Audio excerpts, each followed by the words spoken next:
You know, man, this is my mentality. My mentality is this right here, okay? It's just like, if I don't get selected for something, I don't look at it like it's my loss. I think that it's their loss.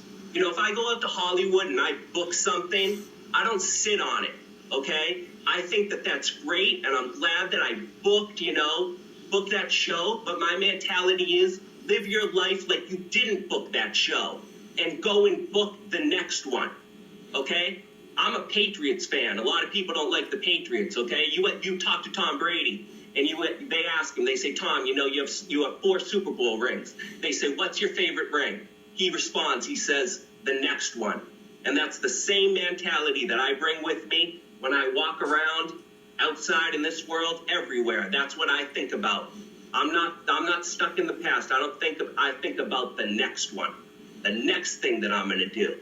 And after Saints Row, if I'm fortunate enough to move forward with you guys on this, I'm going to be thinking about what I'm going to do after that. I spent 7 years writing a screenplay about my life. 7 years, man. That's a long time. Off and on for 7 years. And I think it's better than Good Will Hunting.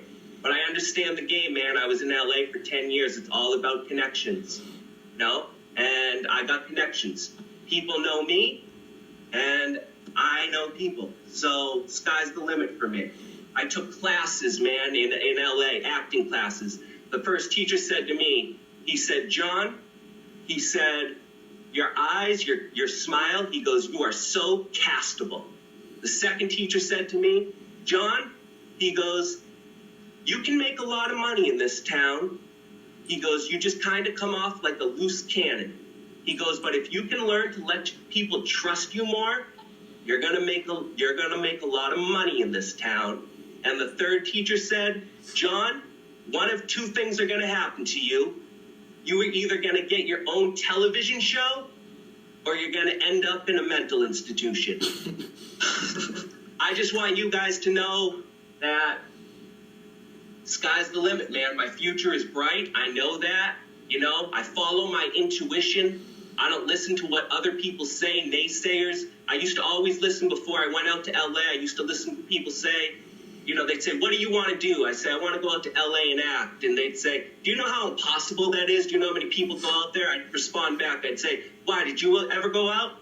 And they'd say, no. I couldn't help but think to myself in my mind, then how the hell would you know? And I think that's what's just happened throughout the course of time. People listen to naysayers. Man, I think for myself. I'm an original thinker. And that's what that was. That moment on Ton of Cash, that final farewell, it wasn't like it was a 2-shot take, man. It's not like they said, cut. Hey, Johnny, this time, when you do the animal, be a little bit more angry, do a faster one. It was a 1-shot take. It was a moment that I captured, and I nailed it. And that's what you call a natural. Bravo. Holy